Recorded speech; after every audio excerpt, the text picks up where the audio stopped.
Hey everyone, Alyssa Lebrecq, nutritionist and functional gut expert, and I'm coming to you today to talk to you about nausea.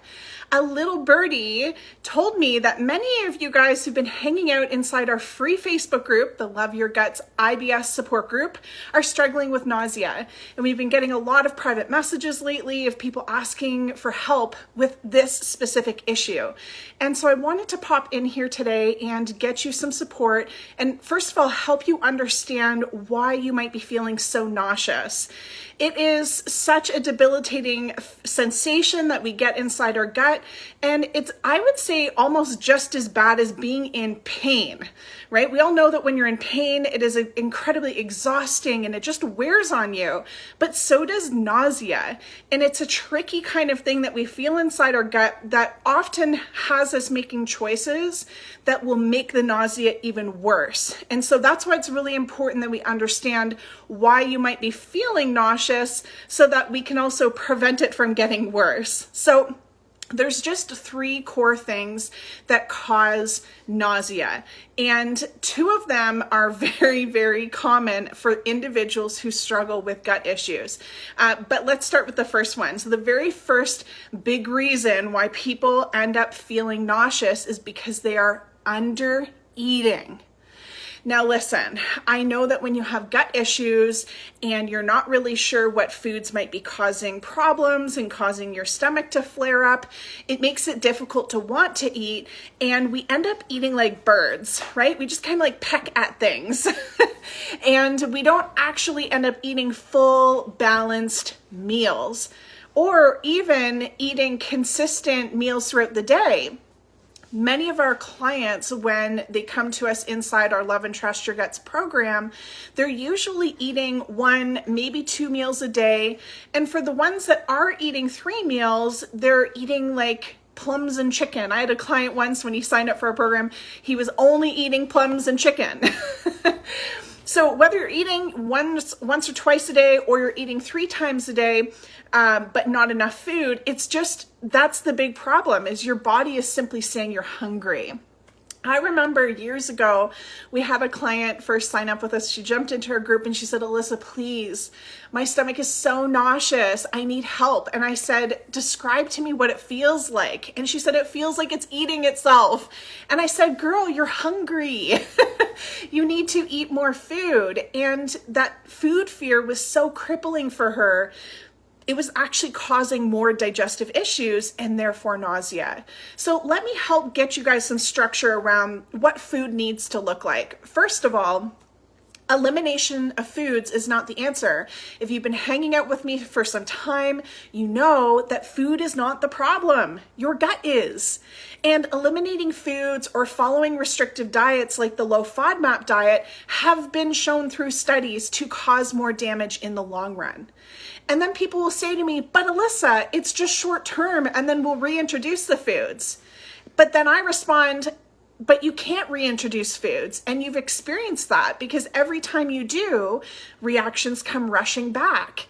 So even if you've managed to take out foods temporarily and you find some relief, you're really only managing the symptom and you're not getting to the root cause of why you were having reactions to a food in the first place. Okay, so elimination is not a good idea. We need you adding more variety. We need more quantity, but specifically focused on quality. And the way that you can look at this is you want to be fueling to heal. It's like if you go on a road trip, you can't go with an empty gas tank. You need gas in the tank. You are on a road trip to health right now. You are trying to fix your gut, which means your body needs fuel to heal, okay? So you want to be really eating 3 meals a day. Some people find that adding a snack or 2 in there can be helpful too, but that is really bio-individual. Some people do better with longer lengths of time in between meals, but still getting 3 meals in a day. Others need to eat more frequently, having smaller meals. pick whichever works best for you, okay? But then we're gonna focus on diversity of foods. We want to nourish and feed your microbiome. And in order to do that, it's like planting a garden. And I want you to imagine if it's springtime right now, and hopefully you all are playing around with growing your own foods this summer. But when you first plant your seeds, you can't plant them in sand, or you can't just throw them in your driveway on the pavement and hope that they'll grow. They need really good nutrient dense soil. And your good bacteria are like these little tiny seeds. And so we want to really nourish them and provide nutrients for them to grow. So the nutrients for those seeds, or your probiotics, your good bacteria, is variety, diversity of foods. So that's the first thing that needs to happen, is getting consistent meals happening, minimum 3 a day. And we need to be adding in variety. If you are watching this and you're like, sounds great, Alyssa, but that is not possible for me, then please reach out to us, because we need to get you some support in helping you overcome the food fear. But you also need to start addressing the infections in your gut that are causing such strong gut reactions that you literally can't eat anything. That's a problem. Okay, so please reach out to us. You can either email us at support@alyssalabrak.com, or you can private message me on Facebook, okay? But number one cause of nausea is undereating. So we gotta eat more food. All right, the second thing, and this is a real doozy, everyone's got it going on to some degree, but it's so important that we take a look at it, and that is stress. Okay, when we're stressed, I wanna give you an example. If you've ever had a really terrible situation happen, or someone just like made you completely upset or pissed you off, or it was a horrible situation, and you may have caught yourself saying, it just made me sick to my stomach, right? Have you ever had that happen before? Or you've heard someone say this situation, that person, their behavior, the whatever, made me sick to my stomach. This is such a great saying that helps us see the direct correlation between a stressful event and our digestive system, right? They're directly connected. And there's a lot of interesting research that helps us understand what specifically mechanically is going on when stress is present. It will reduce your good bacteria, reduce your digestive enzymes, which means you're going to struggle to break down your foods. It also is going to cause things like leaky gut, motility issues, think diarrhea, constipation. There's a whole bunch of different things that happen to our gut when we're under stress. But one of them is it gives us that knot feeling in the tummy, right? Literally our stomach is just turning in knots. You know, another good example is if you've ever had a relationship end. It's a tricky dynamic, whether you've been through a divorce, or you think back to that high school sweetheart that you had, and you went through a breakup, and you literally feel sick to your stomach. That nausea is directly correlated to stress. So when we are looking to fix the gut, we absolutely have to address the unresolved emotions that may be trapped in our body and in our cells from past stressors. Or if we have active stress going on here and now, we also need to work on managing that. Okay, the third thing. This is a big one that most people either don't get right. In other words, they're doing the wrong thing or taking the wrong supplement to try and fix this thing, or they don't even know it's a problem and they're missing that piece of the puzzle altogether. Okay, so the third thing is infections. Particularly having pathogens and or stealth infections inside your gut will absolutely cause nausea. But it's really important that we go back to, am I eating enough? And am I stressing? Okay. Interestingly, those infections will also interrupt our brain-gut connection and make us more susceptible to anxiety and stress. But they will also suppress hunger, which then can also trigger that nausea. Remember, undereating can cause nausea. So infections play on our gut and that nausea in a few different ways because they can trigger the first and second, causes of nausea, but they themselves can also do some real havoc inside the gut. So let's talk about some of the specific types of bacteria, but also what they do. So let me preface this by saying there's many, many different types of infections inside the gut, or we call them pathogens and stealth infections. And it's not about going in and killing all of the bad bacteria or all of the bad guys. It's about going and finding the main core stealth infections that are running the show. The mistake I see happen for a lot of people is they get chasing after what we call co-infections instead of the main core infections. And so co-infections are things like candida. So you see people doing candida cleanse, and then that doesn't work because that's a co-infection. They haven't found the main stealth infection running the show. Other co-infections can be things like SIBO, H. pylori. So we see, again, a lot of people in the group, they're doing SIBO testing, they're doing SIBO protocols, candida cleanses, they're doing antibiotics, they're trying to get rid of the H. pylori, and it's not really working for them, or maybe it worked for a short period, but everything's coming rushing back because they're chasing after the co-infection, and again, not the main stealth infection.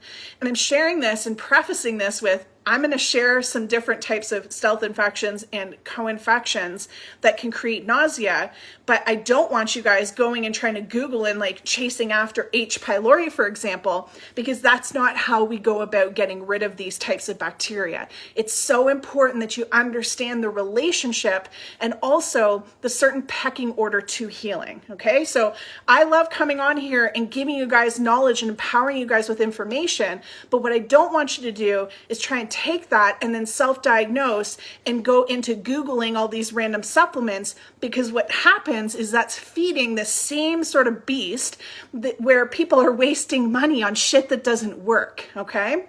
Promise me you're not going to be that person anymore. We want to get you on a really tailored, focused plan based on the data coming back from your body, all right? If you have one co-infection, you for sure have other pathogens going on inside your gut.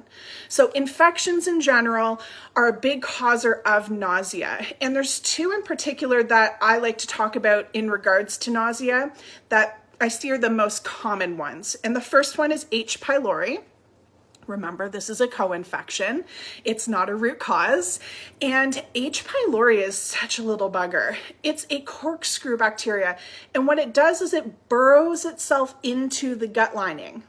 Imagine like a corkscrew burrowing into your gut lining. Ouch. It's why so many people who have H. pylori have that really uncomfortable digestive gut pain, but nausea is a really common side effect of that. And even things like H. pylori will cause ulcers in the gut and Barrett's esophagus.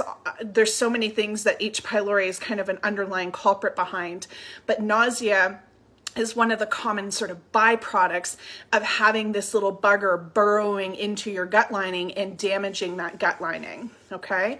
Now, the second one is parasites. And parasites, Lord, don't get me started. Actually, I will say, we have some really great content we're going to be coming out with in the next few weeks, specifically around parasites to help you guys understand just how important they are. And I hear a lot of really wild information in like the online world where, people and practitioners try to say, especially in North America, that we don't have parasites. That is just ludicrous. Anyone who has a dog, we know that it is common practice to deworm your dog, right? We give our pets medication to deal with the parasites and worms that they come in contact with. So it just doesn't make sense that just doesn't apply to humans. We literally live in the same environment as our pets.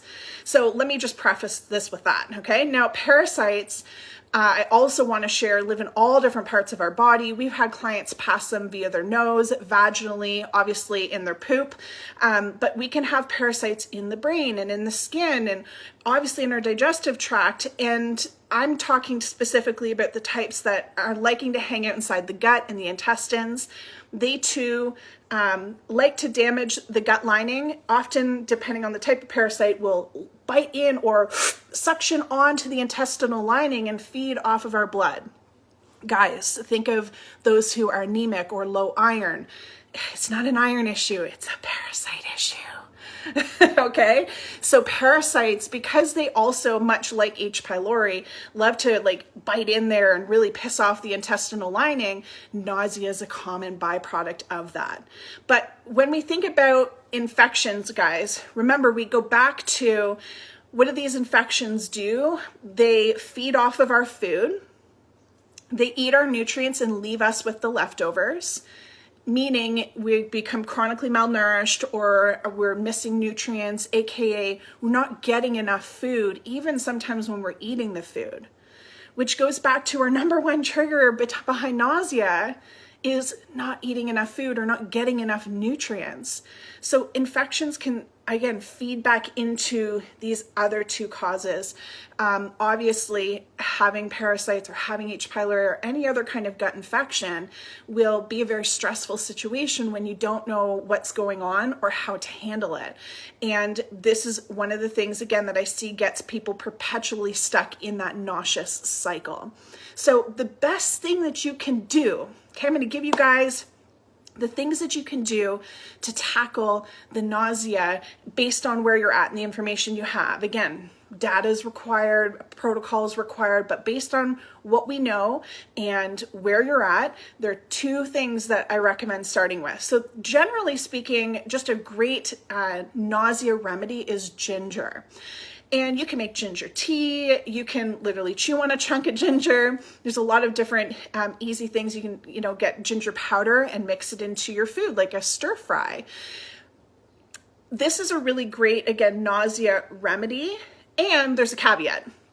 If you have something like H. pylori potentially, or suspect you have H. pylori, and you are someone who suffers with acid reflux, heartburn, or Barrett's esophagus, ginger's probably not for you because that intestinal lining is so raw and inflamed, and you're going to be the type of person who's like, oh yes, this is for me, because you'll find you struggle with eating spicy foods.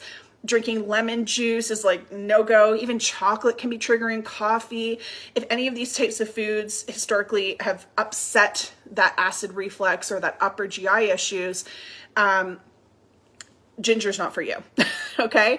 This is where we want to be working on other gut healing liquids, things like bone broth, which are going to be more approaching things from making sure you're eating enough food standpoint, okay? The second thing that this applies to everyone is we have to identify which of the three, usually it's multiples, if not all, that need support: eating enough food, managing stress, kicking the gut infections, and then making sure you're eating enough food as that foundational step, okay? Remember, we can't go on a road trip with an empty gas tank. We cannot fix our gut if you are not eating enough food. You cannot starve your way to healing, all right? So guys, with that, let me know in the comments which of the three you think you're struggling with most: food, stress, or infections. And we'll see you soon. Bye.